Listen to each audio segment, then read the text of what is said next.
everyone and welcome to Heb's Home Crochet. My name's Heather and today we're going to be looking at how to join crochet hexagons.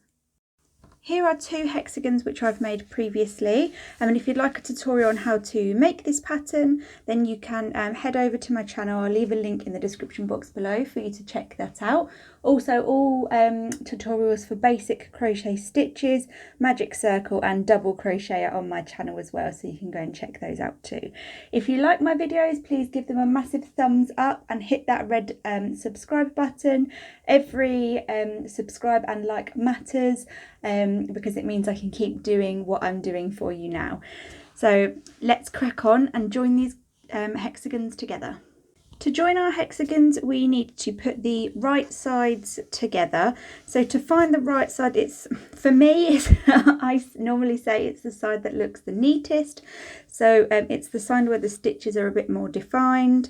If you turn over on the back, all your stitches will look a bit wiggly and also flat in my case because I've had them pressed against the desk. So we need right sides facing.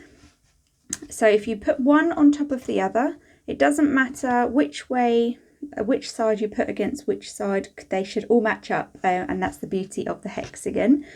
So we need to make sure we are together, put our right sides facing, and then we need to take a second piece of yarn.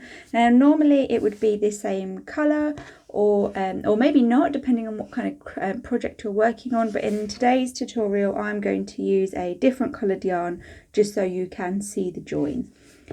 So we need to pop our stitch into any corner that we want to work along and take our yarn through. Some people like to tie a knot to tie on, just like so, and then create a slip stitch from there, but I like to just go straight for my slip stitch instead of tying on.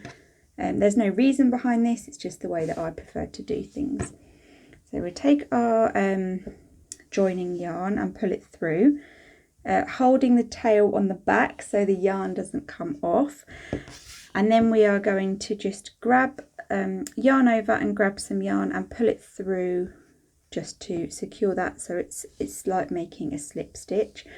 And then you can chain one if you want to. I generally don't, but it depends how secure or how confident you are that your yarn here is secure, but obviously you'll sew this end in, so don't worry too much about that. So all we're doing now is we're lining up the stitches from our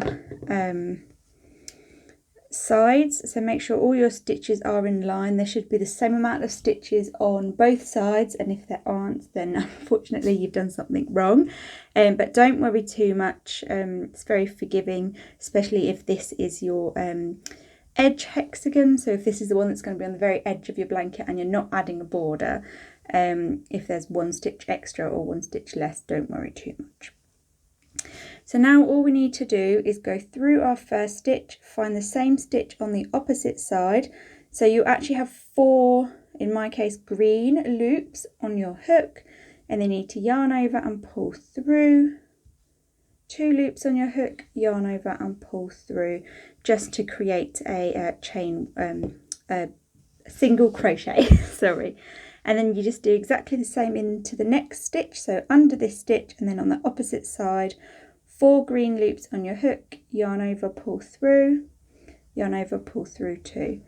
And that's literally it all the way along, making sure you're going under 4 hoops, single crochet into the top 2 stitches of those hexagons, and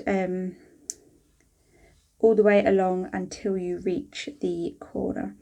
So the last stitches are here and here, yarn over, and then you want to do one into that corner. Pull up a loop, and this is what that's just our end there, so don't worry if that's not tight. This is what your work will look like. So as you can see, I've used a contrasting colour just so you can see the stitches and the join. Obviously if you use the same colour it won't be noticeable, and if you have another border round on your hexagon and then you use your border colour, it won't be noticeable either. So that is how we join our crochet hexagons. And then of course you can join another one in here. If you put another hexagon in here, you will have to join on both sides. The beauty of joining one here is that you'll have a corner here.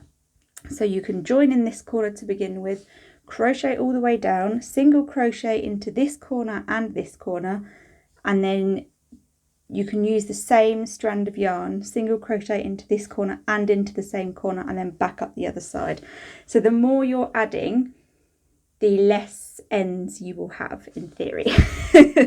And that's it, a really quick, oh, I've just undone a stitch, but a really quick and simple tutorial on how to join your crochet hexagons.